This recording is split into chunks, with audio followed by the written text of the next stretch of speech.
धर्म को स्वीकार करना है तो इस देश में लव जिहाद की समस्या खत्म, इस देश में गोकशी की समस्या खत्म, भारत के टुकड़े होंगे इंशाअल्लाह इंशाअल्लाह, ये विचारधारा खत्म हो सकती है। शुद्धि हर समस्या का समाधान है, इसलिए स्वामी श्रद्धानंद ने शुद्धि आंदोलन चलाया। आज आवश्यकता है शुद्धि चक्र चलाने की, लेकिन आर्य समाज ठंडा पड़ा हुआ है। कौन करेगा इस काम को? और सेवा राष्ट्र के लिए, धर्म के लिए स्वामी श्रद्धानंद ने अपना समर्पण सर्वस्व न्यौछावर कर दिया। आज हम वैसे सेवक बने, स्वामी श्रद्धानंद के सच्चे सेवक बने। मैं आप लोगों के सामने, मैंने बहुत सारी बातें आपके बीच में कही, समय हो गया इसलिए मैं उपसंहार कर रहा हूं, अतिक्रमण हम नहीं करेंगे, लेकिन मैं चलते चलते आपके बीच में कह रहा हूं कि आज आर्य समाज को जगना पड़ेगा।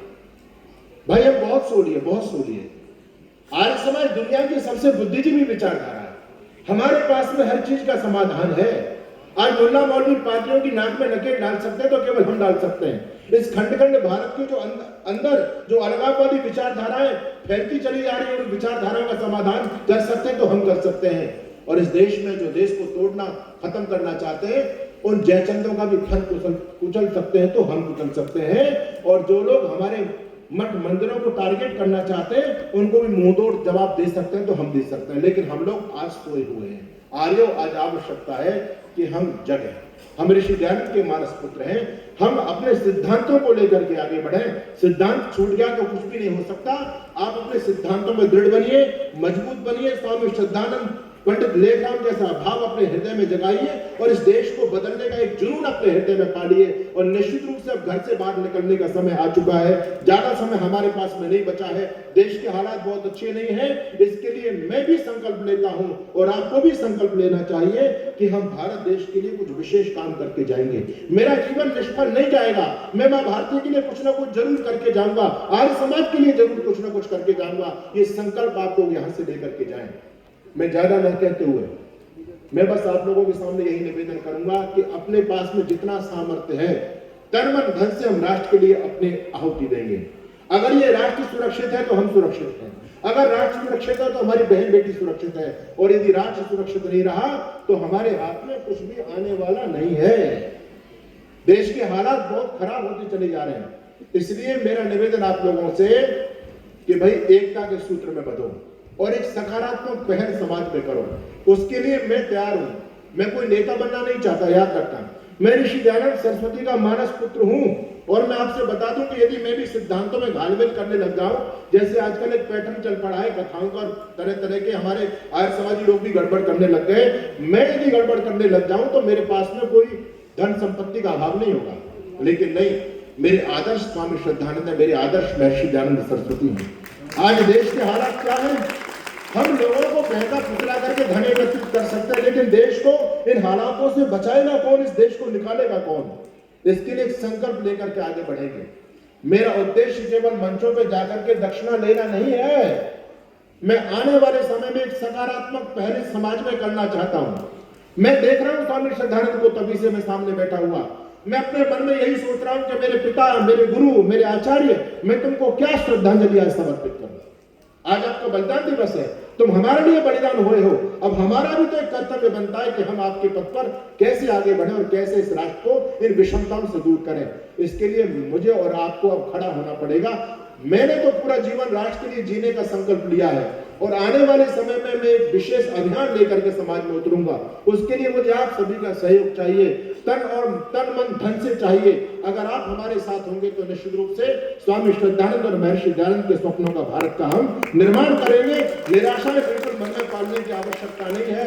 हम दूसरे लोगों की तरफ नहीं देखेंगे कि भाई आर्य समाज के हालात क्या हो गया, आर्य समाज का संगठन कहां हो गया। हम दोबारा से फिर मेहनत करेंगे और फिर उठेंगे और निराशाओं के बादलों को चीरते हुए वेद की किरण, वेद का प्रकाश दुनिया में हम आलोकित करेंगे। इसके लिए हम सभी एक होकर के काम करेंगे। हमारी सभाएं हैं, आदरणीय सुखबीर शास्त्री जी, हमारे आदरणीय मित्तल साहब अच्छा काम कर रहे हैं, लेकिन विडंबना ये है कि बहुत सारी ऐसी भी लोग हैं। अभी मैं एक जगह चला गया, एक गांव के अंदर कार्यक्रम करके आ रहा हूं, मैं रात को ही पहुंचा हूं वहां से, तो वहां एक दूसरी भी सभा थी, एक दूसरा भी समाज था। प्रॉपर्टी थी आर्य समाज के मंदिर की, जिस पर दूसरे लोग थे, और दूसरे लोग वो 8 साल से कोई कार्यक्रम नहीं करा रहे आर्य समाज वाले। जब वहां कुछ नौजवान तैयार हुए तो उन्होंने घोषणा कर दी कि हम कार्यक्रम कराएंगे। 6 महीने पहले कार्यक्रम निर्धारित कर दिया। आर्य समाज मंदिर में बैठी कमेटी ने अभी 1 महीने पहले उनसे कार्यक्रम करा दिया। और उन्होंने ये प्रयास किया कि अब जो कमेटी दूसरी समाज आर्य समाज का कार्यक्रम करा रही है, इनके कार्यक्रम को किसी भी कीमत पर सफल नहीं होने देना है। कहां जा रहे हैं हम लोग? हम दुनिया को उपदेश दे रहे हैं, लेकिन अपने अंदर झांकने की आवश्यकता है। इतना ईर्ष्या द्वेष, मतलब मैं यदि प्रधान हूं तो बस मेरा ही चलना चाहिए, जहां दूसरा कोई ऋषि का प्रचार कर रहा है तो नहीं कर सकता। बड़ी विडंबना हो रही है समाज के अंदर। इसलिए भाइयों, मैं आचार्य राजेंद्र जी का धन्यवाद करता हूं। उन्होंने कहा कि हम एक हों, लेकिन बड़ा कठिन काम है, बड़ा कठिन काम है। मैं नहीं कह सकता, क्योंकि समाज में हर विचारधारा का व्यक्ति जी रहा है, हर विचारधारा का है। बहुत से लोगों का तो मिशन ही प्रॉपर्टी को कब्जाना है, बहुत से लोगों का। ऋषि दयानंद नहीं है उनके हृदय में, याद रखना।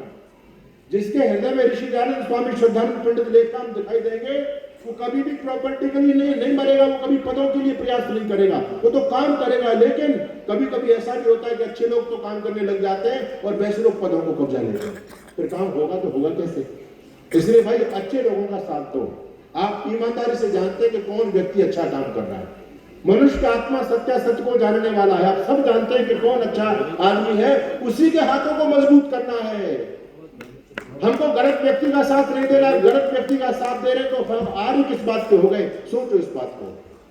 अगर आर्य व्यक्ति भी सत्य का साथ नहीं देगा तो कौन देगा? मेरे गुरु दयानंद ने, स्वामी श्रद्धानंद ने सत्य के लिए अपना बलिदान दिया, सत्य के लिए कभी सत्य से समझौता नहीं किया। हम छोटी छोटी बातों पर समझौता आज कर जाते हैं। किस बात के हम आ रहे हैं? तो आज अंगड़ाई लेने का वक्त आ चुका है। आर्य लोग, ज्यादा समय आपके पास में नहीं है। अभी मैं एक मैगजीन को पढ़ रहा था तो कह रहे थे कि 2050 तक भारत देश के अंदर हिंदू अल्पसंख्यक हो जाएगा, मुसलमान बहुसंख्यक हो जाएगा। और आंकड़ा यदि मैं आपको बता दूं तो जब भारत पाकिस्तान का विभाजन हुआ तो पाकिस्तान के अंदर 17% हिंदू था, 17%, और भारत देश के अंदर 30 करोड़ मुसलमान बचा था। हालांकि सारी गंदगी यहां से जा रही थी, लेकिन गांधी ने सबको रोक लिया, सारा काम खराब कर दिया। स्वामी श्रद्धानंद के अभियान पर पानी फेरने वाला एक गांधी था। बंधुओं, उस जमाने में लगभग आज से 75 साल पहले जब देश आजाद हुआ और भारत पाकिस्तान का विभाजन हुआ तो पाकिस्तान के अंदर जो 17% हिंदू बचा था, आज पाकिस्तान में 1% भी हिंदू नहीं बचा है, 1% भी। और जो यहां पर 3 करोड़ रह गए थे, आज वो 30 करोड़ हो चुके हैं। कितने साल में? 75 साल में। कितने गुना बढ़े? 10 गुना बढ़ गए। 75 साल में वो 10 गुना बढ़ गए। और आगे 75 साल की कल्पना करके देखो, आने वाले 75 साल में 30 करोड़ में 10 गुना करो, कितने करोड़ हो गए? 300 करोड़। इस देश की आबादी कितनी है? 150 करोड़। देश की आबादी 150 करोड़ है और आने वाले 75 साल के अंदर 300 करोड़ तो वही लोग हो जाएंगे। अरे 75 साल तो दूर है, 75 का आधा कर लो, फिर भी 150 करोड़ होते हैं। और जब वो लोग इतने बहुतायत में होंगे, इतनी संख्या में होंगे, तो आप क्या सोचते हैं? आप सुरक्षित हैं क्या? आपकी बहन बेटी सुरक्षित है? अभी तो वो 30 करोड़ होने के बावजूद आपको रोड पर नहीं निकलने देते, राम जन्मोत्सव की यात्रा नहीं निकालने देते, कृष्ण जन्मोत्सव की यात्रा नहीं निकालने देते। जिस दिन वो बहुमत में होंगे उस दिन आपके घरों से आपकी बहन बेटियों को छीना जाएगा, उठाया जाएगा। आपके कनपट्टी पर तमंचा लगा करके आपको घर से बाहर निकाला जाएगा। याद रखना, ये मंजर में कोई आपको डराने के लिए नहीं बोल रहा हूं, मैं देश का भविष्य देख रहा हूं। पुराने काल में क्या हुआ है, आने वाला समय कैसा भयावह आने वाला है। अगर आप स्वामी श्रद्धानंद के सच्चे अनुयायी तो खड़े हो जाओ। स्वामी श्रद्धानंद ने शुद्धि का मंत्र फूंका। मैं लोगों से कहता हूं कि अगर हर सनातनी इस बात को मान ले कि मुझे अपने जीवन में 2 शुद्धि करनी है, 2। इस देश में कितने करोड़ मुसलमान हैं? 30 करोड़ मान लो, 30 करोड़ मुसलमान मान लो। और यदि 15 करोड़ लोग ये संकल्प ले लें कि मुझे अपने जीवन में 2 लोगों की शुद्धि करनी है, तो ये सारी जो बिना मूछ की दाढ़ियां है ना, ये सब साफ हो जाएगा और सब रामकृष्ण की फौज बन जाएगी। लेकिन ये संकल्प लेगा कौन, करेगा कौन इस काम को? हमको कोई मतलब नहीं है। दूसरे लोग तो रोज हमारी बहन बेटियों को लेके जा रहे हैं, रोज हमारे भाइयों को कन्वर्ट कर रहे हैं, लेकिन आज कोई भी इस काम को करने की सोच नहीं रहा है। और विशेष करके हिंदू समाज में वो लोग तो कर रहे हैं, हम लोग इस काम को नहीं कर पा रहे। इसके लिए हमको आज खड़ा होना पड़ेगा। मैं भले ही भारतीय हिंदू शुद्धि सभा का प्रधान हूं, लेकिन मैं जानता हूं कि हम कितना काम कर पा रहे धरातल पर। हम उनके सामने नहीं टिक पा रहे। हम यदि कर पाते हैं तो प्रतिदिन के रेशियो निकालते हैं तो लगभग हमारी 30 से 40 से 45 से 50 शुद्धि का डेली का रेशियो आता निकल करके। लेकिन वो हमारे 6, 7, 8 हजार लोगों की रोज कन्वर्ट कर रहे हैं। हम कैसे उनसे लड़ाई लड़ पाएंगे? बड़ी स्थिति भयावह है। क्योंकि उनसे उनको अरबों से सहयोग मिलता है। हर रिक्शा चलाने वाला मुसलमान भी उनको सहयोग देता है। कोई भी मुसलमान बेफिजूल में पैसा खर्च नहीं करता, लेकिन हिंदू समाज को ये समझ नहीं है।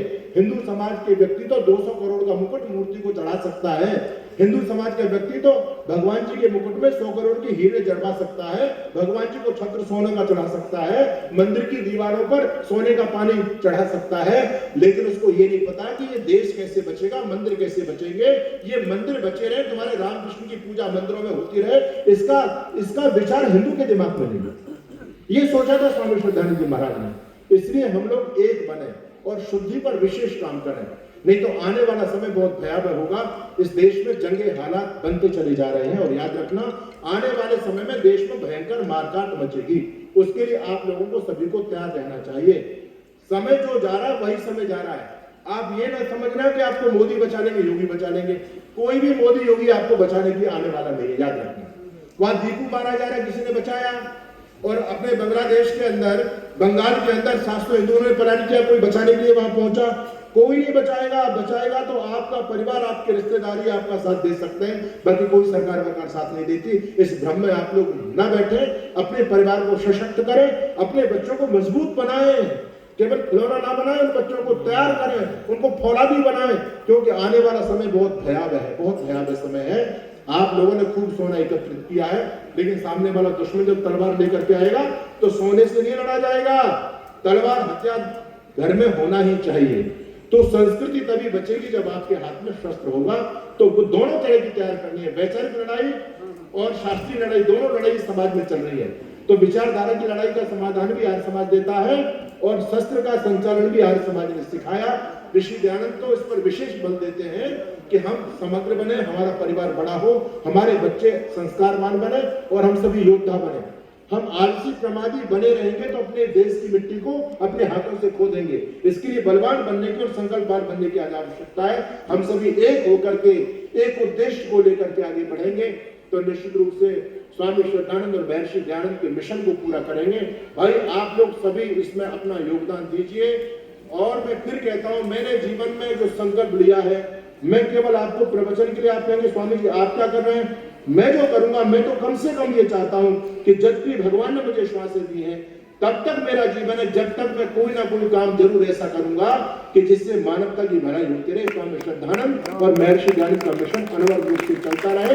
मैं केवल भाषण देने के लिए समाज में नहीं आया हूं, मैं पूरी ईमानदारी के साथ अपना रोल अदा करूंगा। आपको भी उसी ईमानदारी के साथ में काम करना चाहिए।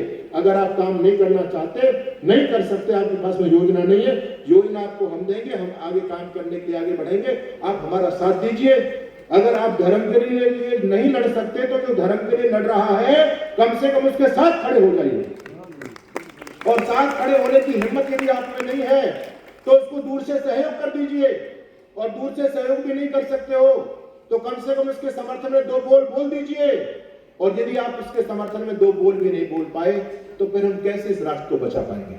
तो मेरा आप लोगों से निवेदन यही है कि हम सभी एक हों, आप सभी सहयोग प्रदान करेंगे। मैं आपसे भिक्षा मांगने के लिए खड़ा नहीं हुआ। आने वाले समय में जो योजना लेकर के आऊंगा, आप सभी मेरे परिचित लोग हैं, तो आप यदि साथ देंगे तो निश्चित रूप से हम बहुत कामयाब हो सकते हैं।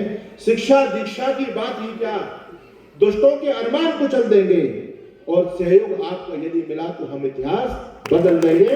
हम स्वामी श्रद्धानंद के शिष्य हैं, ऋषि दयानंद के अनुयायी हैं। हमारे पास में सब कुछ है, हमारे गुरुओं ने हमको दिया है, बस हमको एक होने की आवश्यकता है और एक साथ होकर के एक लक्ष्य की तरफ बढ़ने की आवश्यकता है। मंजिल आपके कदमों में होगी। मैं आदरणीय शास्त्री जी का, श्री सुखबीर जी का, जिनके द्वारा मुझे यहाँ आने का अवसर मिला, उनका धन्यवाद करता हूँ, बहुत हृदय से धन्यवाद करता हूँ। आप एक मिशनरी प्रचारक हैं, दिन रात इसी मिशन में लगे रहते हैं कि सारे समाज को कैसे हम और प्रस्तावित करते चले जाएं, फैलाते चले जाएं।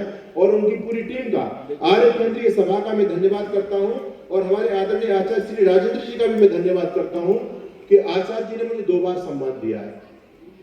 जयपुर, जोधपुर के अंदर भी आपने मुझे सम्मानित किया था, लेकिन फिर भी आपने फिर भी मुझे सम्मानित किया है। ये बोझ मैं समझता हूं कि आप जो मुझे प्यार देते हैं, आप जो मुझे सहयोग देते हैं, एक आशा की दृष्टि से देते हैं। आप लोग उम्मीद करते हैं कि हम स्वामी जी के हाथों को मजबूत करेंगे तो स्वामी जी निश्चित रूप से कुछ ना कुछ करेंगे। आपका दिया हुआ 1-1 रुपया जब आप देते हैं तो मैं और बोझ में दबता चला जाता हूं। मैं और सोचता हूं कि जिस मानस से, जिस भाव से आप मेरे हाथों को मजबूत कर रहे हैं, अगर मैं उस काम को नहीं कर पाया तो पाप मुझे लगेगा। इसलिए ईश्वर मुझे सामर्थ्य प्रदान करेंगे और मैं निश्चित रूप से आपको उम्मीदों पर खरा उतरूं। और मैं आज स्वामी श्रद्धानंद की जब दिव्य और भव्य मूर्ति को देख रहा था तो मैं अपने मन में यही सोच रहा था कि मेरे गुरु में क्या आपको श्रद्धांजलि समर्पित करूंगा। और सब हम सब के स्वामी श्रद्धानंद ने हम सबको संकल्प लेकर के आगे बढ़ना पड़ेगा। मैं आप सभी का हृदय की गहराई से धन्यवाद करता हुआ, जो भी आर्य परिवार है, आप बहुत बड़ी संख्या में यहाँ पर आए हैं। मैं ज्यादातर लोगों को जानता हूँ, मैं सबका नाम लेना संभव नहीं समझ सकता। हमारे आदरणीय ब्रह्मपाल जी और हमारे राजकुमार जी, ये फरीदाबाद में दो मेरे अपने परिवार हैं। जब भी मैं रुकना होता है तो फरीदाबाद में मैं यहाँ पर ही रुकता हूँ, तो बड़ा प्रेम देते हैं। इनका एक गृहस्थ, एक आदर्श गृहस्थ है। तो आप हमारे जो आर्य समाज के पदाधिकारी हैं, सबका हृदय की गहराई से धन्यवाद करते हुए और फिर एक मिशन के साथ में आपसे मुलाकात करते हैं। फिर निश्चित रूप से आगे एक योजना लेकर के आगे बढ़ेंगे। बिल्कुल हताश निराश होने की आवश्यकता नहीं है, बस अपने स्वार्थों को एक तरफ रख करके और ऋषि मिशन में कूदने की आज आवश्यकता है। मैं आर्यों से कहता हूं कि याद रखना, तराजू के दो पल्लों में यदि एक पल्ले में संसार की सारी प्रतिष्ठा हो, पद सम्मान धन संपत्ति हो, और दूसरे पल्ले में यदि दयानंद हो, आर्य समाज हो, तो आपका चुनाव दयानंद और आर्य समाज होगा। तो बंधु, आपको दुनिया में से कोई रोक नहीं सकता है। लेकिन हमारे सामने पतन के रास्ते पर हम जा रहे हैं। दयानंद आर्य समाज तो छूट गया, हमको तो दुनिया चाहिए, बस पैसा चाहिए। इसके लिए हम अपने ईमान, अपने संस्कारों को खोते चले जा रहे हैं। आप दृढ़ बनिए, मजबूत बनिए, कट्टर बनिए, सैद्धांतिक बनिए और ऋषि मिशन पर आगे बढ़िए। आप सभी का बहुत बहुत धन्यवाद। इतनी बात कह करके मैं वाणी को विराम देता हूं। आपने बहुत धैर्य के साथ में मेरी बात को सुना है। आप सभी का बहुत बहुत धन्यवाद। विद्यालय प्रबंधन समिति का धन्यवाद और इस आयोजन समिति का, केंद्रीय सभा का धन्यवाद कि आपने स्वामी श्रद्धानंद जी के बलिदान दिवस पर बहुत दिव्य और भव्य कार्यक्रम आयोजित किया। इसके लिए आप सभी का बहुत बहुत धन्यवाद। बोलिए भारत माता की जय, श्री दयानंद की जय, स्वामी श्रद्धानंद की जय, वंदे मातरम, वंदे मातरम, वंदे मातरम। सभी का बहुत बहुत धन्यवाद।